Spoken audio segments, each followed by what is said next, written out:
This Titan build makes you completely immune to boss damage. I've spent countless hours testing different builds, with many of those falling flat on their face. In this video, I'll reveal how any Titan player can easily tank late game bosses, the weapons that make you a powerhouse, and the prismatic plus artifact loadout that ties the whole thing together. To start though, you might be asking, what makes this Titan build so special? It's the fact that while tanking bosses, you're still able to dish out damage and deal with champion mechanics. Your damage comes from 3 sources: Consecration, Super, and Transcendence. We take the meta setup of Shackle Grenade, Frenzied Blade, Consecration, and Knockout. Even without Syntheseps, Consecration still deals tons of damage thanks to Solar Fulmination, but that's not our strongest source of damage. Believe it or not, your super energy regenerates incredibly fast through several methods. We have Orb of Power generation that gives us about 1% super energy per orb. These are generated by rapid arc weapon kills with the Arc Siphon mod. I'll cover the weapons more thoroughly later in the video, but for now, know that we take an Arc Energy Ergo Sum. We take double heavy-handed mods on our gauntlets, so we get orb generation through our powered melee final blows. We even take Thresh on our Crown Splitter for the additional super energy generation from final blows with this weapon. Now we get to Transcendence. Firstly, Ergo Sum's origin trait, Transcendent Duelist, builds light and dark energy incredibly fast. And secondly, Facet of Sacrifice builds bonus darkness energy while we are amplified or radiant, which will be every time we pick up an Orb of Power, thanks to the Radiant Orb artifact perk. I'll cover the rest of the artifact perks later, but even with just those 2 ways of building Transcendence energy, we'll have it ready much quicker than you'd think. Now, as far as those champion mechanics, we can deal with barriers by becoming Radiant and using our kinetic slot grenade launcher to stun them. We take on overload champions with our swords, and unstoppable champions are easily dealt with through our Shackle Grenade. We can even suspend those champions through the use of our Blade Fury's heavy attack.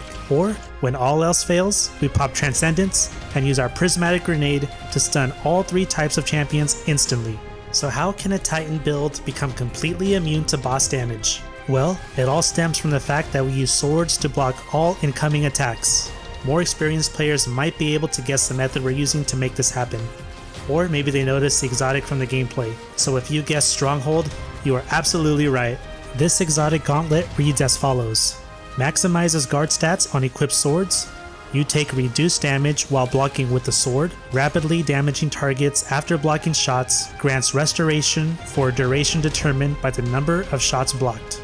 So not only are we able to block insane levels of damage with our swords, we even get restoration by killing adds after we've built perfect guard stacks from blocking damage. That restoration can even scale up to 16 seconds at 100 stacks. You could push this even further if you wanted to make a non-prismatic solar build using the Ember of Solace fragment, but we're going to stick to our prismatic build today. You'll want to consider a couple of things before selecting the right sword or swords for this build. Sword frame and guard type. I recommend you actually pick up the Crown Splitter that Xur currently has for sale. This beast of a sword has an aggressive frame for slow but really damaging attacks, and it has heavy guard for the best blocking in the game. If you don't want this specific sword, or it is no longer for sale by the time you watch this video, pick one that at least has heavy guard. That way you'll have no problem taking Tormentors and Demolitionists in Grandmaster content. My number 2 recommendation would be Throne Cleaver, because it has additional perk options that Crown Splitter does not, and even comes with an origin trait. That origin trait, 2XS, grants you plus 20 to Discipline and Strength for 12 seconds when killing enemies while your super energy is full. That's an incredibly strong buff to have. It may even be enough to reallocate some stats to Intellect or Recovery, since this buff could be active for the majority of any activity you run. Let's cover a few other things when it comes to the tankiness portion of our build. Obviously, we'll want to take 100 Resilience for 30% damage reduction. I'll go over all of the prismatic aspects and fragments later. For now, just know that Knockout is a must-have aspect since it makes us amplified on melee kills. Amplified provides us with an additional 30% damage reduction thanks to Galvanic Armor in our seasonal artifact, which is insane by the way. Amplified might be a little too strong this season, but hey, I'm not complaining. Facet of Protection gives us even more damage resistances while we are surrounded. Facet of Purpose grants us Woven Mail whenever we pick up an Orb of Power, and that's an additional 45% damage reduction. As you can probably tell by now, we can sustain pretty much any damage in the game, not just from bosses. If we take any large portion of damage at any point of an activity, it's only going to be because we mispositioned or walked into some damage without properly unsheathing our crown splitter. I remember the first time I figured out this exact weapon and perk loadout. My Titan felt unstoppable. I'm stronger than you. Ow! I will kick your ass. Oh! The Battle of the Billionaires! I had been struggling with so many different weapon types in the kinetic and energy slots, I felt like I wasn't dealing out enough damage to make up for my newer fire team allies that relied on me to carry them. At one point, I almost decided to scrap the video idea altogether, but suddenly everything clicked when I started using Lost Signal and Arc Conductor Ergo Sum. Lost Signal allowed me to hit enemies from a distance, which unlocked another dimension to my build, because I could now kill enemies from a distance with damage over time.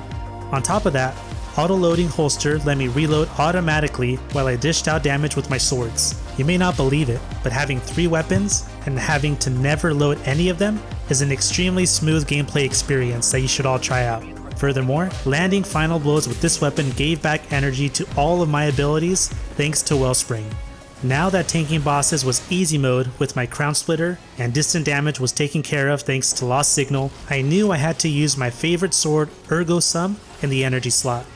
Arc Conductor is by far the best version to take for ad clear. Couple that with Arc Surge from your armor mods, and you can essentially run through most clusters of ads while building up huge amounts of Transcendence energy thanks to its origin trait. The catalyst for this weapon is a must because it essentially gives you infinite ammo while transcendent. You spam your abilities, slice through whatever remains while your abilities regen, rinse, and repeat. I mentioned earlier that Heavy Guard was a must for our power weapon slot, and I think the same thing rings true here. If for whatever reason your crown splitter runs out of ammo, you have Ergo Sum as a backup for tanking the boss. It won't be quite as effective, but you'll still get that huge boost to sword guarding, and you can continue to take advantage of the restoration buff from spending perfect guard stacks. You can't go wrong with this choice. We have a strong basis for our unkillable Titan, but the magic of this build is really found in using the right perks and mods. Let me break it down for you.